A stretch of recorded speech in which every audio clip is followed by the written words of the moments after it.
ये दुनिया एक ऐसी दुनिया है जहाँ एक रात में सब कुछ बदल सकता है। जब कब कहाँ कैसे क्या हो जाए कुछ नहीं पता। ऐसे ही कुछ लोग हैं जो रातों रात फेमस हो गए, स्टार बन गए, और उनमें से एक है ग्रेटा थनबर्ग। 23 दिसंबर 2019 ग्रेटा थनबर्ग ने यूएन क्लाइमेट कॉन्फ्रेंस में एक स्पीच दी जो रातों रात वायरल हो गई। This is all wrong. I shouldn't be up here. I should be back in school on the other side of the ocean.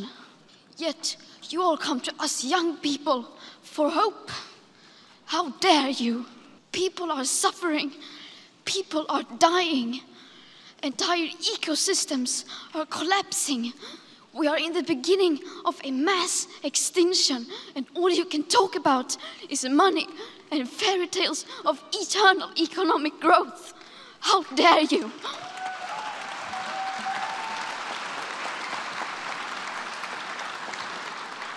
Greta Thunberg एक ऐसी क्लाइमेट एक्टिविस्ट हैं जो 16 साल की एज में अपनी एक स्पीच की वजह से रातों रात वर्ल्ड फेमस हो गई। स्पीच के बाद ग्रेटा मीडिया के लिए मेन अट्रैक्शन बन गई। लोग ग्रेटा को सपोर्ट करने लगे, सेलिब्रिटीज ग्रेटा को सपोर्ट करने लगे। चाहे दिखाने के लिए किया, बट किया। ओवरऑल ग्रेटा थनबर्ग एक हीरो बन चुकी थी, और ये सब ग्रेटा को मिला सिर्फ एक स्पीच की वजह से। ग्रेटा ने अपनी स्पीच के अंदर क्लाइमेट चेंज के बारे में बोला कि किस तरीके से क्लाइमेट चेंज हो रहा है और लीडर्स उसके लिए कुछ नहीं कर रहे हैं, जो कि काफ़ी हद तक सही बात है। ग्रेटा ने अपनी स्पीच में यही बोला कि साइंस हमें क्लाइमेट चेंज के बारे में पिछले 30 सालों से बता रहा है और हमें साइंटिस्ट की बातें सुननी चाहिए, जो कि बिल्कुल सही बात है। For more than 30 years, the science has been crystal clear. How dare you continue to look away and come here saying that you're doing enough? I do not want to believe that. Because if you really understood the situation and still kept on failing to act, then you would be evil, and that I refuse to believe. But Greta ने कुछ और भी बोला था। I shouldn't be up here. I should be back in school on the other side of the ocean. First of all, Greta, if you think you should be in school, then go to school. You have stolen my dreams and my childhood with your empty words. Greta ने leaders को ये भी बोला कि आपने मेरे सपने छीन लिए, आपने मेरा बचपन छीन लिया है। Wait a minute.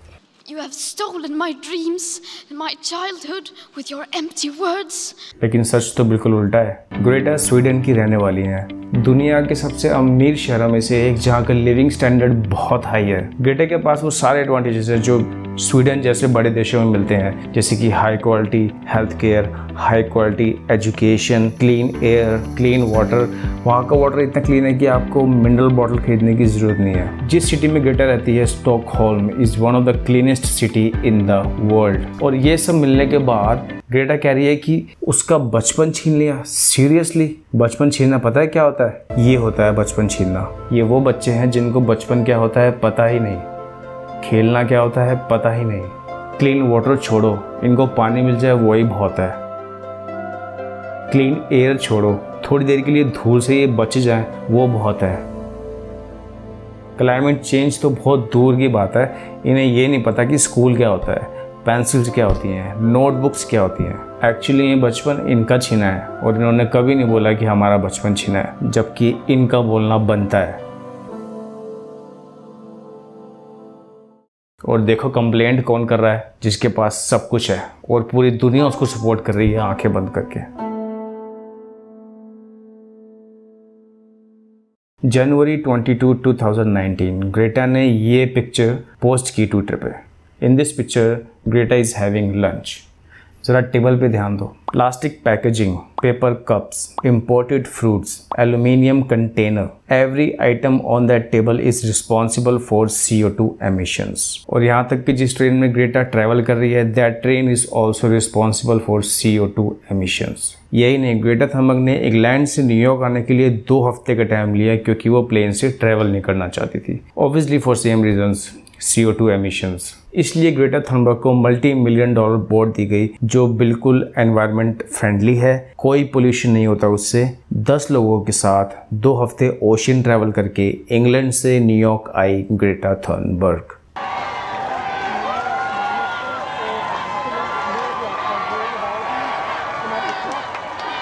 Multi million dollar boat, 10 लोगों का क्रू सिर्फ एक इंसान के लिए। इतना VIP treatment, this is something that 99% of people can not afford. और बोट से आने का क्या फायदा हुआ जब क्रू मेंबरों को बोट को वापस लाने के लिए प्लेन से ट्रैवल करना पड़ा। अब नहीं हो रहा CO2 emissions. So basically she became famous for doing nothing but saying How dare you?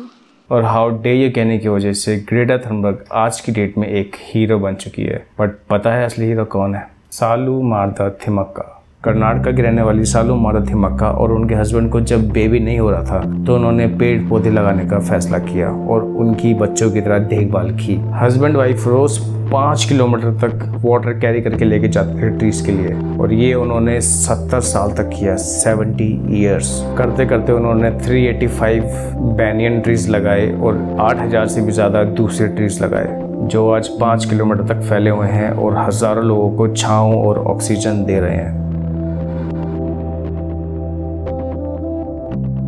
सालू मारदा थिमक्का की इस सेवा के लिए गवर्नमेंट ऑफ इंडिया द्वारा पद्मश्री अवार्ड से भी नवाजा गया।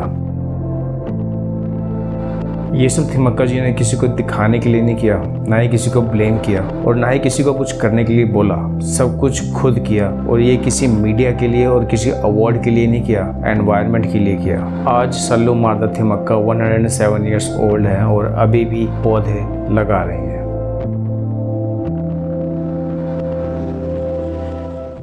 सेबेस्टियो सेल्गाडो।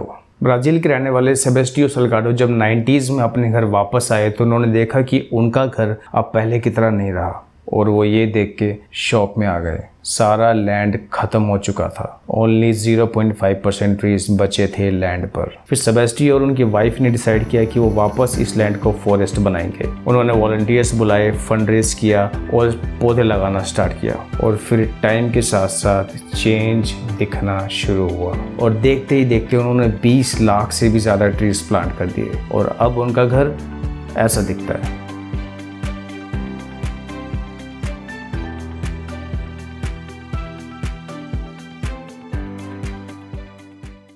जादे पायेंग। इन 1969 असम के रहने वाले जादे पायेंग जब टीनेजर थे तो उन्होंने देखा कि हर साल बारिश की वजह से सोइल इरोजन बढ़ रहा था और ट्रीज खत्म होते जा रहे थे। वैज्ञानिकों ने बोल दिया था कि अगले 15-20 सालों में ये आइलैंड पूरी तरह से खत्म हो जाएगा, लेकिन टीनेजर जादे पायेंग ने डिसाइड किया कि वो इस आइलैंड को बचाएंगे, जो कि मुश्किल था बट नामुमकिन नहीं। उन्होंने पौधे लगाने शुरू किए, हर दिन हर रोज 40 साल तक। और करते करते जादे पायेंग ने 1360 एकड़ का जंगल बना दिया जो कि न्यूयॉर्क सिटी के सेंट्रल पार्क से भी बड़ा है। वाइल्ड लाइफ वापस आ गई मलाई फॉरेस्ट में सिर्फ जादे पायेंग की वजह से। Jadav Payeng has also received Padma Shri award for his work and now known as forest man of India. अब आप लोग कहेंगे ग्रेटा थनबर्ग 16-17 साल की इतनी छोटी एज में क्या कर सकती है? Meet buoyant slate. इन 2011 जब बॉयन स्लेट ने ओशियन में मछलियों से ज़्यादा प्लास्टिक देखा तब उन्होंने उस प्रॉब्लम का सॉल्यूशन निकालने का फैसला किया और फिर उन्होंने world's first ocean plastic clean up system design किया जो ओशियन से प्लास्टिक साफ करता है। बॉयन स्लेट ने एक प्रॉब्लम देखी, उसका सॉल्यूशन ढूंढा और फिर उस पर काम किया और ये सब बॉयन स्लेट ने 16 की एज में स्टार्ट किया। और ग्रेटा थनबर्ग ने 16 की एज में क्या किया?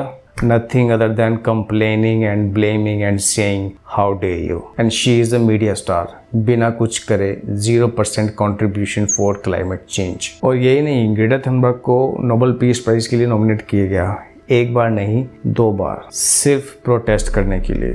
और जिन लोगों ने एनवायरनमेंट के लिए एक्चुअली में कुछ किया है उन्हें कोई पूछता ही नहीं, और जिन लोगों ने कुछ भी नहीं किया उन्हें पर्सन ऑफ द ईयर का अवार्ड दिया जाता है।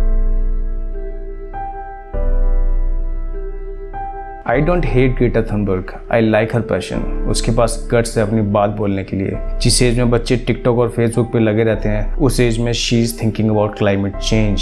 She is something but she is not a hero. सिर्फ बोलने से और प्रोटेस्ट करने से चीज़ें ठीक नहीं होती, आपको सॉल्यूशन ढूंढना पड़ता है, उस पर काम करना पड़ता है। प्रोटेस्ट करना आसान है, उसमें कोई स्पेशल स्किल्स नहीं चाहिए, हर कोई उसके साथ प्रोटेस्ट कर रहा है, कोई सोल्यूशन की बात ही नहीं कर रहा। हमने सिर्फ ग्रेटा की स्पीचेस सुनी है, कोई सोल्यूशन या प्लान्स नहीं। जो भी ग्रेटा ने स्पीच में क्लाइमेट चेंज के लिए बोला, that is correct. Climate change is happening but their silenced work speaks louder than her words.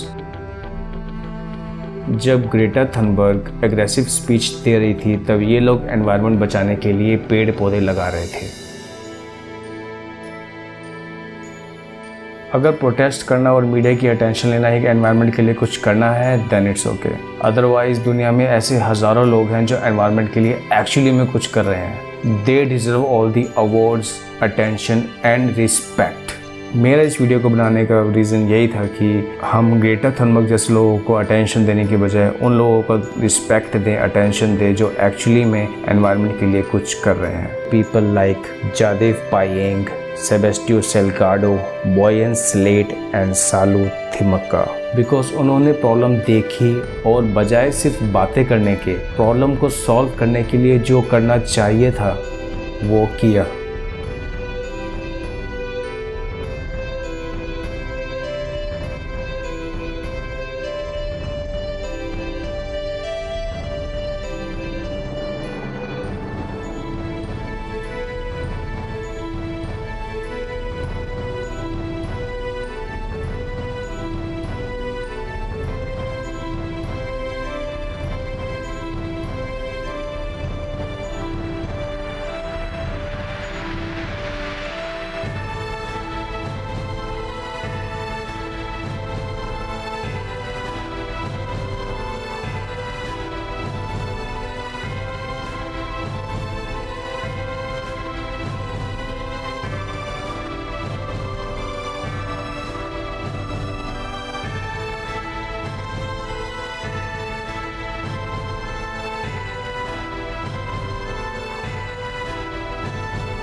They are the real heroes.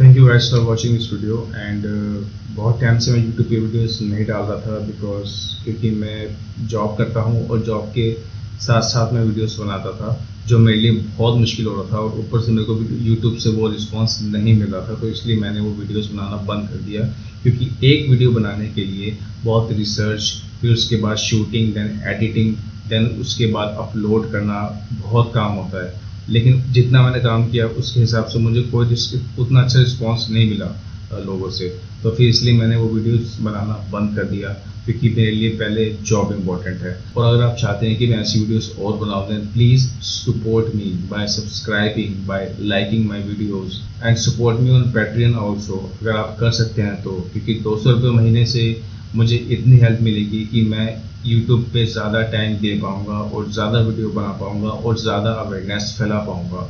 So please support me on Patreon at this moment, because YouTube से मेरी कोई earning नहीं है और शायद अगले 1 साल तक भी कोई अर्निंग नहीं होगी। If you want me to make more videos then please support me on Patreon and thank you. Keep watching my videos.